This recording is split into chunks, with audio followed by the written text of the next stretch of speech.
देवेंद्र फडणवीसांनी जे स्टेटमेंट केलं परवाच्या दिवशी त्याच्यातच त्यांनी सांगितलं की आमच्याजवळ गॅस सिलेंडर आता उपलब्ध नाही.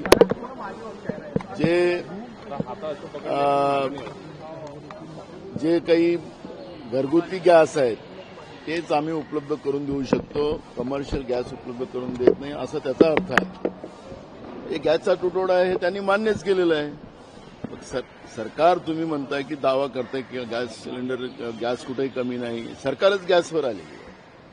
सरकारने ज्याप्रमाणे आमचे नेते राहुल गांधीजी आणि सोनिया गांधीजींनी कोरोनाच्या काळात सरकारला सांगितलं होतं, देशाच्या प्रधानमंत्र्याला सांगितलं होतं की देशाच्या सीमा सील करा, नाही तर कोरोना आपल्या देशात आला तर अनेक लोकांचा जीव जाईल. ते नरेंद्र मोदीच्या हेकडाईमुळे त्या काळात कोरोनाची त्यावेळेस व्यवस्था केली गेली नाही. त्या बॉर्डरला आपण थांबवलं असतं तर आपल्या देशामध्ये असंख्य निर्दोष लोकांचा जीव गेला नसता. त्या निर्दोष जीव जे गेलेत त्यांचं पाप सुद्धा देशाचे प्रधानमंत्री नरेंद्र मोदींचं आहे, हा भाजपचा आहे. त्याचप्रमाणे आता गॅस सिलेंडरच्या याच्यामध्ये सरकारने वास्तविकता जनतेसमोर मांडली पाहिजे.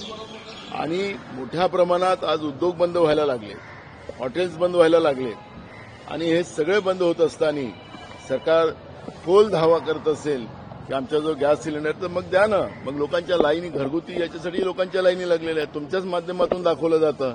आणि म्हणून मुख्यमंत्र्यांनी ज्या पद्धतीनं महाराष्ट्राच्या जनतेला खोटं बोलून ज्या पद्धतीनं आमच्याकडे कुठलाही तुटवडा नाही असं सांगून जनतेची दिशाभूल करण्याचं काम देवेंद्र फडणवीस करतात हे मी म्हणेन. मुख्यमंत्री म्हणतात की विरोधकांनी जे वातावरण निर्मिती केलं, नॅरेटिव्ह पसरवलं म्हणून लोकांमध्ये भ्रम निर्माण हे झालं आणि ते पॅनिक झाले आणि लोक बाहेर पडले. राज्यातले उद्योग का बंद झाले, हॉटेल्स का बंद झाले, त्याचं उत्तर मुख्यमंत्र्यांनी द्यावं. आज मी विधानसभेत विचारणार आहे त्यांना.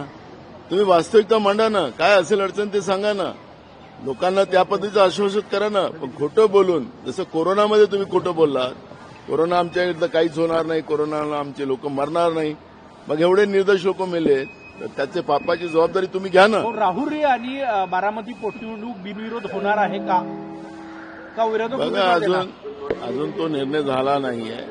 त्यामुळे आता कालच निवडणुका जाहीर झालेल्या आहेत, त्याचा निर्णय आम्ही सगळेजण बसून घेऊ. ठीक आहे, थँक्यू.